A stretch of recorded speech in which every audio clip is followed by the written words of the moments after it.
This is a little disturbing. I mean, this is probably, frankly, the most disturbing aspect of the Trump phenomena, because it is giving license. These people have been there always, but it's giving license to certain people.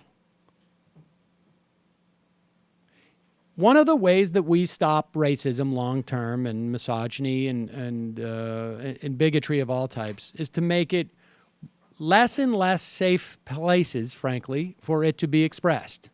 You start with the law and institutions, then in social spheres, and then hopefully in homes, as certain members of your family start to say, hey, Uncle douchebag, I don't want you to talk that way around me.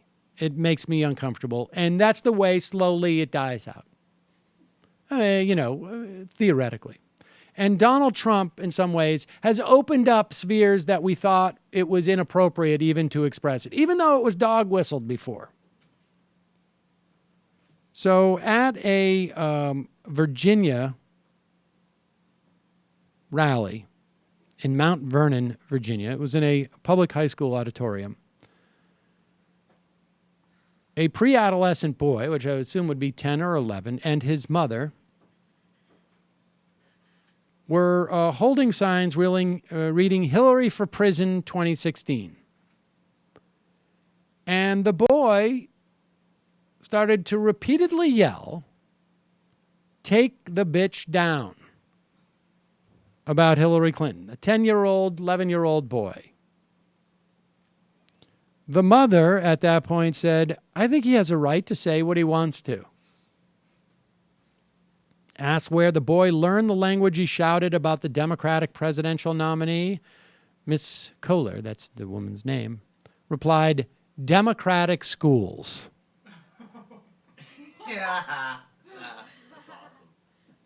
Now, let's bring in our Majority Report national pre-adolescent correspondent, Myla Seder, to comment on this situation. Hello, Myla. Hi, thank you for having me. Thanks for being here. And now, Myla, I want to get your take on this. How appropriate, do you find that boys that you're aware of, who are 10, 11, 12, use this type of language? Rarely, very rarely. But I think that to scream out in public, to let your child, yell that about someone is pretty absurd. I mean, you have the freedom of speech and everything. It says in the Constitution, but really? Does he have the freedom of speech to yell out something like that? Well, he has the freedom. I mean, I guess really the parent is what the disturbing part is. What would your mother or father do if you ever said that out in public at an event about anybody, really, frankly, even in your home? Throw away my clothes. You throw away your daughter's clothes as punishment? Well, She I just mean, that's named a little the worst disturbing. punishment she could think of. That's a little troubling, actually. that is the worst thing that she could think of. No, I think really, I would just get in deep trouble. I mean, unless the person was Donald Trump. Shame. Well, that's ironic. No, we wouldn't let you say that about Donald Trump either. Would we? Yeah, because these are people and you have to respect them, and scream that B word or whatever he said, something with the B word, just screaming that and yelling that about someone who's running for your president, she's probably going to be your president. So. What's the worst do you think you could get away with saying about Trump in front of your parents?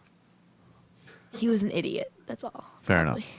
I mean, I think That's pretty I think that's legitimate. an assessment. Yeah, of, that's not even an of his insult. intelligence. That's just true. I think that's an assessment of his I intelligence. bet Trump wants to bring that kid on as an advisor. People are bringing his Manafort's all right, let's stop attacking the Khan family and execute a pivot. Yeah, whatever, I'm watching TV. We should have that kid up here.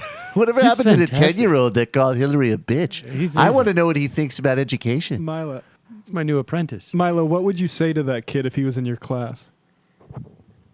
I would if he liked Donald Trump. Oh, okay. If that specific kid was in your class all of a sudden. Okay, If he was like moved from like Virginia, I would just be like, "Yo, kid, don't say that about Hillary Clinton. If you say one more thing like that, you're gonna have to mess with me." And then like an elbow crack Elbow crack. or a knuckle crack. Like, yeah, I'm strong. Wow, that's we should talk after the show. I don't think you should be trying to pick fights with anybody. Well, Myla, when a kid screams something like that and the parent says it's okay, it kind of says more about the parent that they're gonna let their kid talk about anybody like that, whether it's the nominee for the president or not, right? Well, yeah, I think the problem is that the parent is like a bad influence. Like, I was watching a movie in my class, and it was about the civil rights movement, and this young girl, her name was Ruby something.